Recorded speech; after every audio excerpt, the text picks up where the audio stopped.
이 대학 수학능력 시험으로 가는 첫 관문으로 통하는 올해 6월 모의평가는 이 첫 시간인 국어 영역부터 쉽지 않았다는 반응이 많았습니다. 이 상당히 변별력이 있었다고 평가받았던 지난해 수능 시험과 가채점 분포가 유사한데요. 이번 모의평 평가 결과를 바탕으로 국어 공부를 어떻게 해야 할지 자세히 알아봅니다. 먼저 영상 보고 오겠습니다.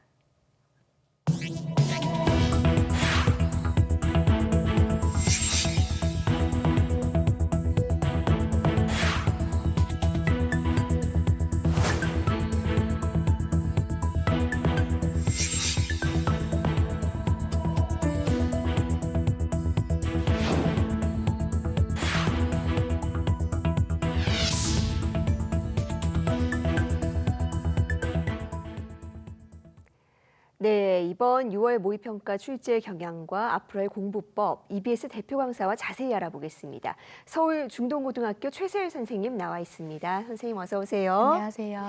네, 먼저 이 전반적으로 이번 국어 영역 난이도 어땠는지 총평 부탁드리겠습니다. 네, 먼저 한마디로 말씀을 드리면 쉽지는 않았다. 다만 작년 수능이 만점자 표준 점수가 150점으로 어려웠던 시험이었습니다. 그에 비해서는 다소 쉬웠다라는 평가를 하지만 지금 우리 수험생들의 입장에서 본다면 6월 첫 시험이니만큼 아마 만만치는 않았을 거다라는 생각이 듭니다. 출제 경향은 대체로 큰 틀에서는 기존의 연계 방식이나 문항 유형이 상당히 그대로 유사하게 이어지는 경향을 보였습니다만 그 안에서 약간의 변주를 주고 있음이 확인이 됐습니다. 연계 문항의 23문항 중에서 22문항이나 공통 과목인 독서와 문학에 이 비중을 줬다는 점도 꽤 주목해 볼 만한 점인데요. 다만 이 연계가 교재 뒤쪽 부분에서 많이 연계가 돼서 아마 아직까지 다 풀지 못한 친구들은 이 체감 연계를 조금 덜 하지 않았을까 하는 생각도 듭니다. 네, 그렇다면 이번 시험에서 특히 좀 눈여겨봐야 될 문제는 뭐라고 보셨는지요? 네, 이번 시험에서는요, 상당히 좀 많았는데요. 제가 몇 가지만 좀 말씀을 드리면 우선 독서에서는 인문 주제 통합 세트가 나왔습니다. 그래서 굉장히 안정적인 유형이었거든요. 그래서 이 주제 통합 세트에서 각각의 가와 나에 제시된 학자들의 견해를 이해하는 데 그치는 것이 아니라 문제 속 보기에서 제시하는 관점까지 파악을 해서 이 세 가지를 서로 비교하고 대조하는 그런 종합적인 사고를 요구하는 문항이 있었고, 이런 유형은 수능에서도 그대로 이어질 것으로 예측이 됩니다. 문학 같은 경우도 27번의 현대소설, 서술 방식을 물어보는 문항인데요. 내용 자체는 굉장히 단순하고 명확한 개념입니다. 그래서 우리 수험생들도 많이 공부했을 법한 개념인데 선지의 구성이 아주 꼼꼼하고 정교화돼서 출제가 됐다라는 게 확인이 돼서 좀 유의미하게 살펴봐야 된다라는 말씀을 드리고 싶은데요. 단순하게 이야기 밖의 서술자가 이렇다, 이야기 안의 서술자가 이렇다, 이렇게 구성이 되어 있는 것이 아니라 지문의 특정 부분을 밑줄을 긋고 그 부분에서 서술자가 누군지 찾고 서술자가 지각하는 대상도 찾고 그 안에서 지각하는 내용까지도 연결을 지을 줄 알아야 되는 역시나 사고력이 필요한 그런 문항이었고요. 선택 과목은 언어와 매체, 화법과 작문 모두 다 맥락을 매우 중요시하는 문제들이 많이 나왔습니다. 특히나 언어와 매체에서는요, 지칭어와 호칭어가 나왔는데 이게 단순한 개념이지만 구체적인 담화 맥락 속에서 적용 양상을 파악해야 됐기 때문에 학생들이 조금 뭔가 낯설다 이렇게 생각했을 수도 있을 것 같습니다. 네, 개념은 단순하지만 맥락을 다 파악해야 되고 선지도 하나하나 꼼꼼히 읽어야 되는 이런 기조가 계속 이어지고 있는 것 같습니다. 네.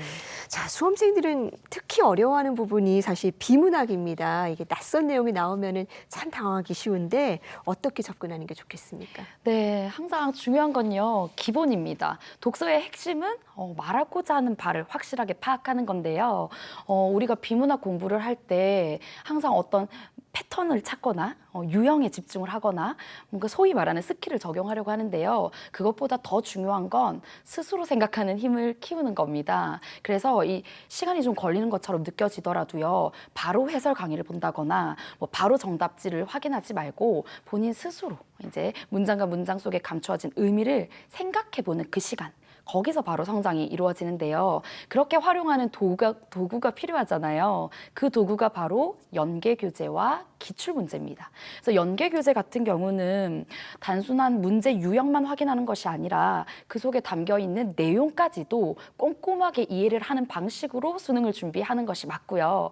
기출문제 같은 경우는 인문예술, 과학기술, 그리고 사회문화 이렇게 각각의 갈래별로, 각각의 영역별로 좀 자주 사용되고 있는 글 구조 패턴이 있습니다. 그런 글 구조와 중요하게 우리가 읽어야 할 요소들을 좀 익숙하게 해두는 방식이 필요할 것 같고요.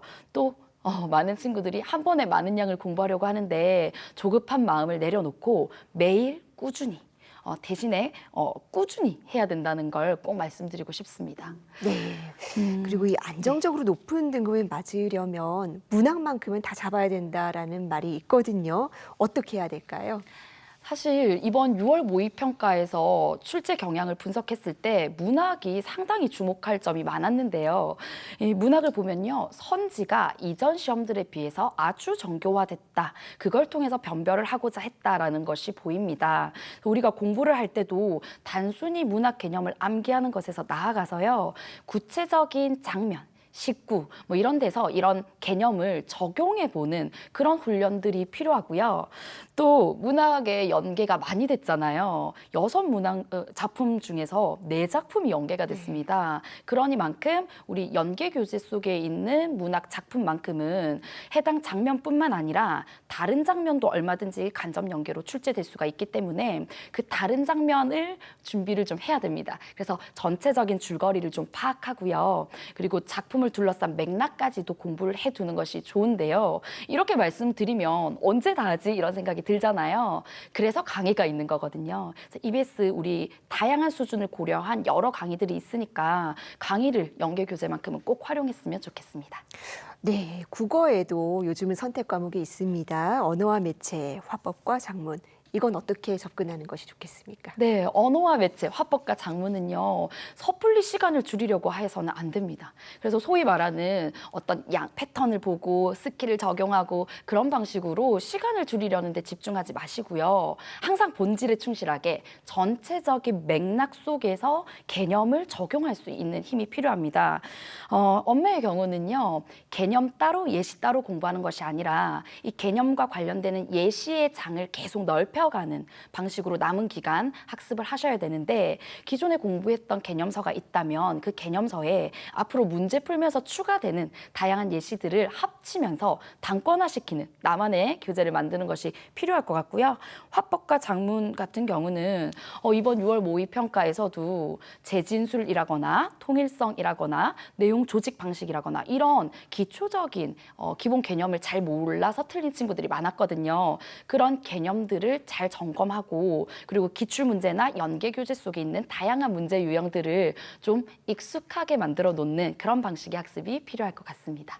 예, 지금 반복해서 강조해 주시고 계시는 부분이 어떤 기술에 의존하면 안 된다. 하나하나 스스로 해야 된다. 그리고 가장 중요한 도구는 연계 교재와 기출 문제이다. 이 부분 짚어주고 계시는데 특히 국어 영역에서는 EBS 교재가 굉장히 중요했던 것 같습니다. 이 연계 체감도가 한층 올라갔는데 앞으로 남은 기간 어떻게 활용하는 게 가장 좋을까요? 네, 정말 이건 제가 학교에서도 우리 학생들한테 강조를 하는 부분인데요.